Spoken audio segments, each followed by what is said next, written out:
Hey, Mac. Hey, Jerry. I'm sorry I'm late. I was just Hey. tied up there. Boy, the Yes. day flew. It What? seems like we were just having Fine. a Hey. Yeah, podcast at the lunch, that and earlier podcast was great, but man, what a wow. productive day it's Oh my been. gosh, what a great word! I was just there with the Madusante wellness team, What a and they're great team. hosting us here.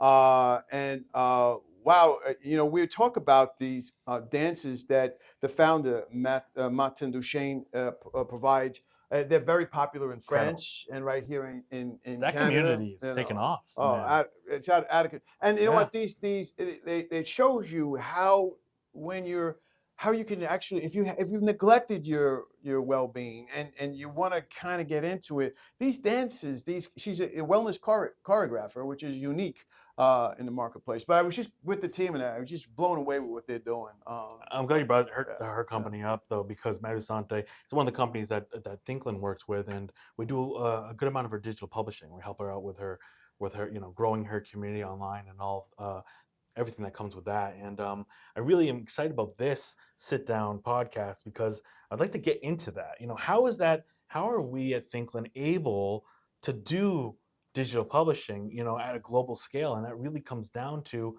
the Global Capability Center that also that your partners also have been able to create over there in Pune, India. SKJ Juris has this incredible, and again, for all those founders and entrepreneurs that are listening to this podcast, the Global Capability Center is like is a dream, and it's anything that's possible, and the opportunity there at the global scale is incredible. But it's allowed Thinkland, in the service of digital publishing, to be able to scale our services, everything that comes with digital publishing, whether that's for social media, whether that's for ebooks, whether that's for online blogs, articles, all these different things, video editing, all these different things that come with digital publishing.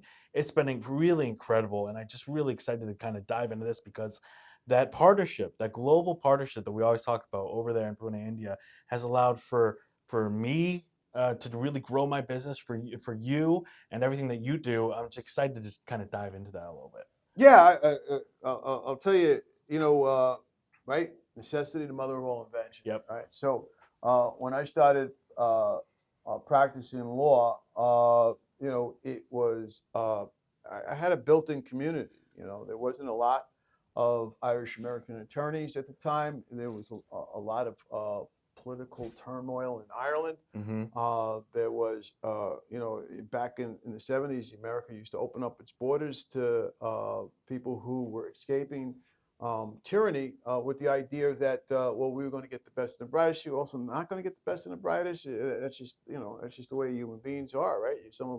Somebody's born to become a leader, another one is born to become from the same family a gangster. I don't have to tell you that. You're from Boston, so. At the end of the day, what we got from that community was we got the best and the brightest, and they became entrepreneurs. Mm-hmm.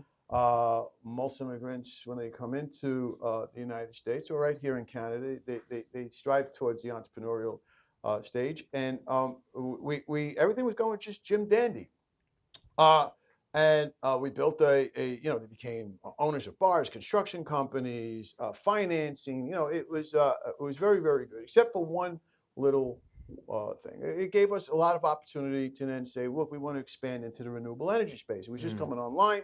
Uh, Myself and my law partners, we invested seriously into the renewable energy space. The idea of having a source like the sun and the wind to be converted into electricity was very, very early stage, and we jumped in on that. Everything we expanded our base, our transactional practice was originally started in order to fund our pro bono practice. And most of the transaction work we did was real estate because we were in New York City and that's our oil wells, and, it was plentiful amount of work. And we had investors that were builders. We had investors that everything was going, like I said, Jim Dandy. Then came the financial crisis that really started in 2008, and that upset the apple cart. Mm-hmm. All the investments that we put into renewable energy, that went south. We lost all that money. The carbon markets that we were very instrumental in as participants, as creating products that were traded on those commodity exchanges, that collapsed. And to show you the depths of it, the New York Commodity Exchange, they had basically, it was an article on a lot of financial journals saying that oil is dead, carbon is the new oil, and people believed it, and the market believed it, and the problem was with the financial crisis, the banks didn't have the money, so that meant everybody was going to suffer on this, and then our clients who we developed over the years with them, now we're confronting with lines of credits that were being frozen or they were being called in, and there was a lot of litigation on that. And guess what? We had to fund it. So what we did was we worked with one of our lawyers who was very experienced in building out what's called legal process outsourcing companies in India. He had mentioned that to us earlier, but when times were booming, we were going to say, yeah, thanks a lot, but we're real happy here. Right. And keep that point in mind. If you're a young lawyer and you're working on your own, you're a solo practitioner and you're in Los Angeles or Cincinnati or Chicago or New York or London or Paris, keep this point in mind. So what happened was we had to find a cost-effective way. They were looking to us to not only not pay us what they owe us, but to actually help subsidize the litigation.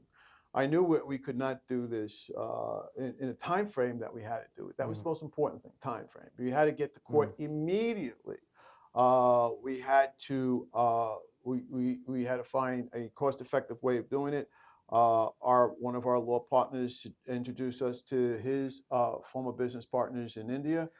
They had a LPO called SKJ, and that's a legal process outsourcing. And that's real important for anybody who's a litigator out there, or for anybody, frankly, who is a developer out there, curtailing your cost and getting turnaround where you can turn a business day into 24/7. That's really important because you're able to leverage the international dateline and you're able to leverage the arbitrage between the currencies.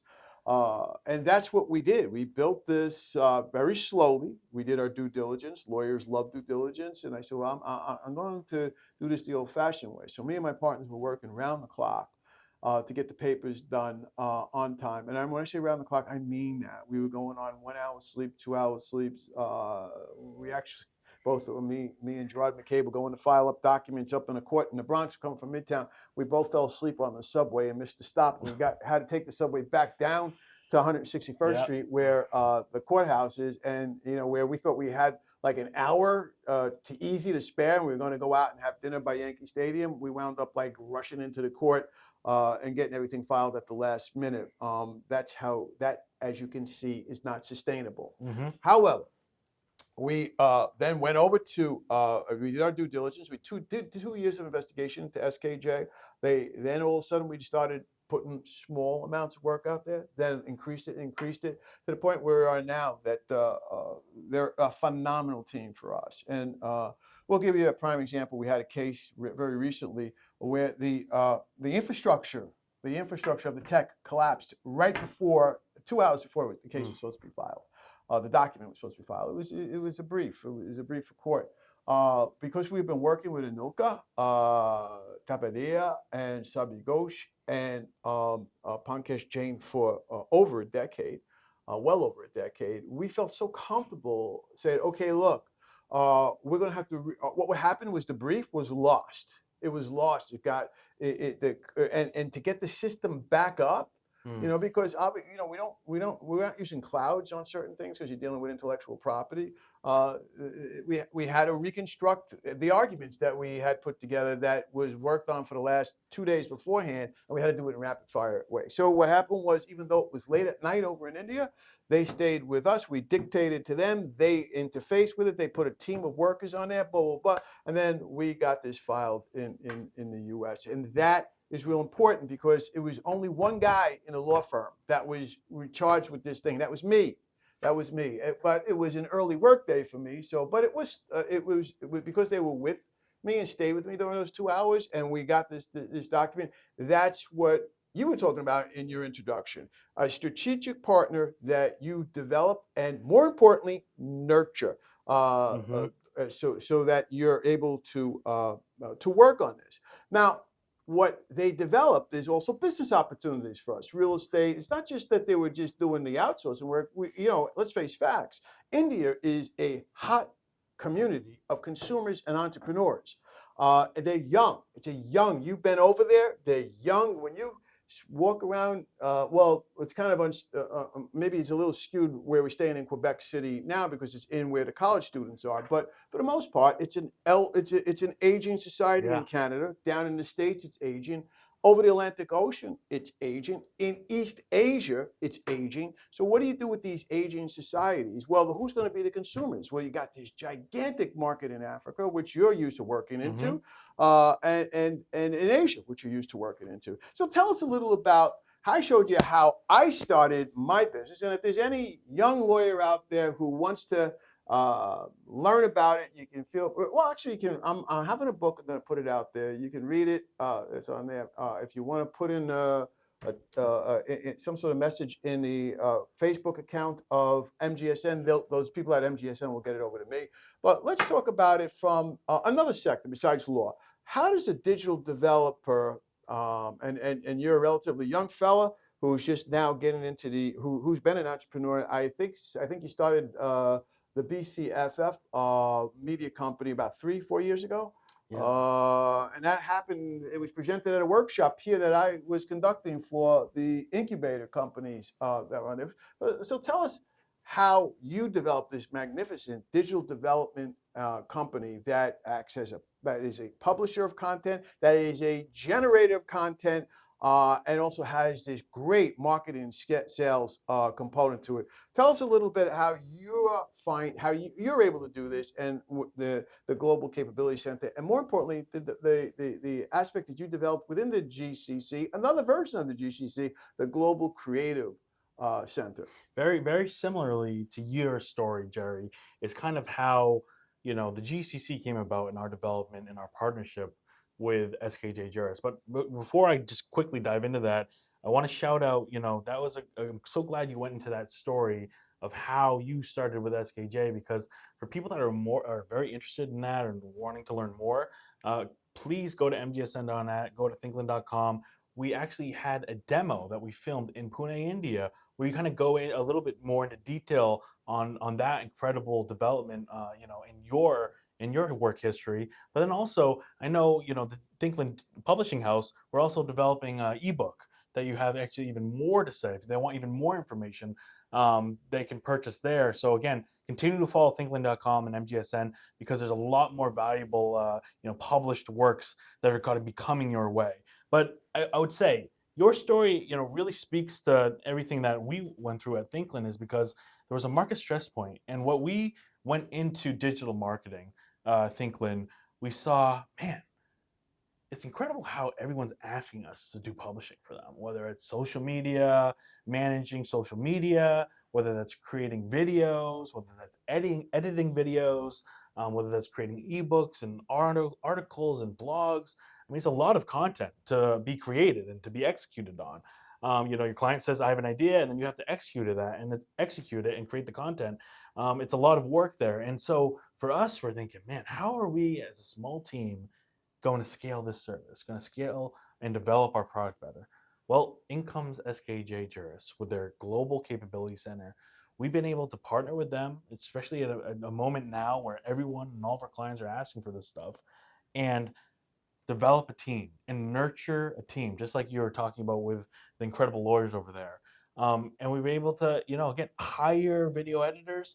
They've been able to train other video editors, hire people that are good content, or people that are able to manage humanely certain AI tools and certain things like that. Because with the content comes AI tools, it comes editing tools, it becomes Canva, design tools, all these different things. So for Thinkland, again, to take advantage of that time difference over there, the cost difference, and then of course Pune. I mean, we got to dive into this. Pune, India, is not only a growing community and a growing city, but man, their culture is incredible, and the people. And I think that ultimately is what you found with with the LPO that you built there, and with the GCC that Thinkland's built there, is that it starts with the people, and it comes down to, again, choosing that long-term sustainable relationship with your global partners that you're able to come in together with the same vision and to be aligned completely, and for it to be a win-win for both. And man, have we found that with GCC over there in Pune, India with SKJ.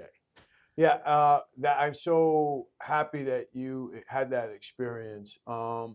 And more importantly, you brought in some of your colleagues in the incubator Yeah. with you. You brought over Pillow and Tea, who melded so well with the local logistics team in Pune. We've said this over and over again.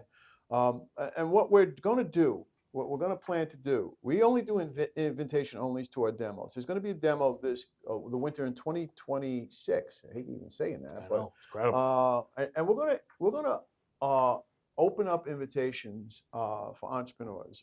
Some from Nairobi, from the Nairobi Startup Center there in Pune itself, and then some lucky stars who are going to be who you put your request in, and you'll attend this boot camp that we're going to hold within the demos. You know what's great about the Thinkland demos? It's so diverse. You have seminars, Yeah. you have sessions, that you have workshops, you have a podcast. I've never seen such a magnificent set of demos. I've attended a lot of trade shows and demos and what have you. This is just ripe for young entrepreneurs, and frankly, maybe not so young entrepreneurs who maybe they got a little shafted in the workplace because they were aging, and they decided, hey, I'm not ready to sit down and watch 24 hours of televisions, and they're out there saying, I got some contributions I want to make. So it's real keen that when you follow what Thinkland Events are doing, this workshop that we're doing was designed much like that case I gave you about, just we were talking about when Yeah. when the infrastructure collapsed and we had to do it the old-fashioned way.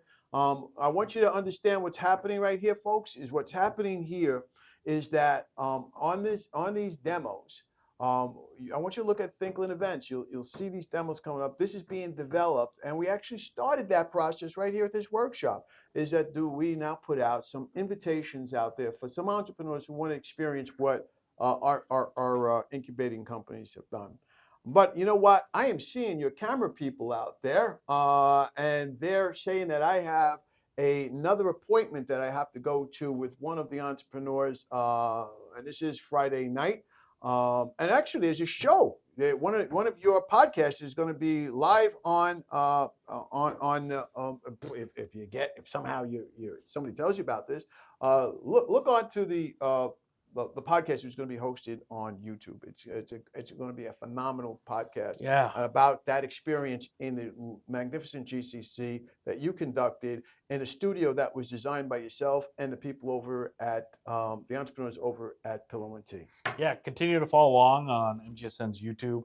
This has been an incredible podcast here. Just to wrap it all up, go to Thinkland.events for the Thinkland demos. Again, these workshops encompass everything that we are talking about for these founders out there and these startups out here. And just a shout out, because I just want to talk really quick about content here. How we're able to have these workshops is Pillow and Tea. They're able to execute these things so we can capture this content. How do we edit that content and package that content? That's the GCC, that's the Global Creative Center. And then how do we publish that content? Well, that's when Thinkland comes in. We help you publish that stuff. So we have all the connections here. Come into our network, come into the Thinkland network, continue to follow us on mgsn.net and on MGSN YouTube. And as always, go start your startup.